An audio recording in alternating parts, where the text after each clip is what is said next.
Hi, welcome back to one of my vlogs. Today we're going to be talking about the 2014 David Robert Mitchell horror movie, It Follows. This is a film about a curse that operates like an STI. The main character, Jay, goes on a date with her boyfriend, Hugh. After they have sex, he chloroforms her and explains he's passed on a curse. A shape-shifting entity will relentlessly follow her until she passes it on through sex.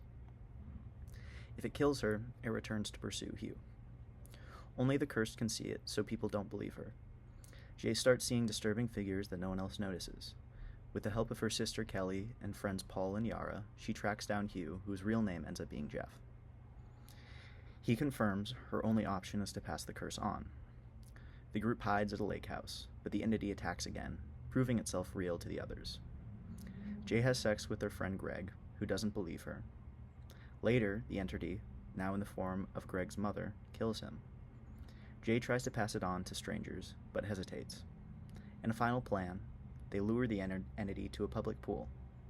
It appears as Jay's father, attacks her, but Paul shoots it multiple times. It sinks into the water, seemingly dead.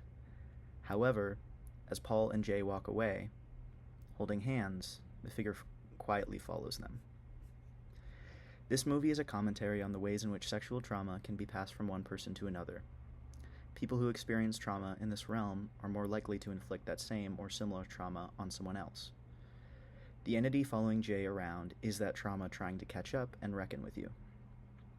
We see that at the end of the film, no matter what happens, this isn't something that you can just get rid of. This is also reflected in the way that only the people who are dealing with this trauma can know and experience that fear. This kind of thing always sticks with you and makes you feel lonely. I think this film helps open up a discussion and commentary on these experiences. Sexual trauma being a part of horror films isn't new, but exploring it in the way the film does, I think, is really accessible and effective. In addition, this film came out during the rise of the Me Too movement. Horror films always reflect the culture of the time, so placing this film during that era is really pertinent.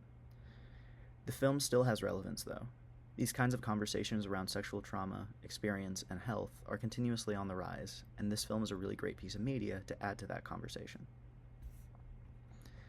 We can analyze this film as a queer film through a couple different lenses. One could be a look at the HIV/AIDS crisis, as the passing on of disease in queer horror films is often a reference to that. This is even further backed up by the fact that this is an actually sexually transmitted disease. We can also look at it through the lens of misunderstood sex. The situation of the curse is very strange and unheard of. Characters in the movie do not know how to handle it or understand it. We could see this as an interpretation of heteronormative folks demonizing and misunderstanding queer experience, placing the burden of fear and hatred on the queer person. I really enjoy this movie. I've seen it before and really love the cinematography as well as the general concept. I think that the monster is very scary, and the way that it is always just a few feet behind is very effectively terrifying. I also think it's a really unique concept having a haunting stem from an STI. It's an effective way to tell a story about both fear and sexually transmitted disease, but also about sexual trauma. Thank you so much, and I hope you enjoyed this vlog.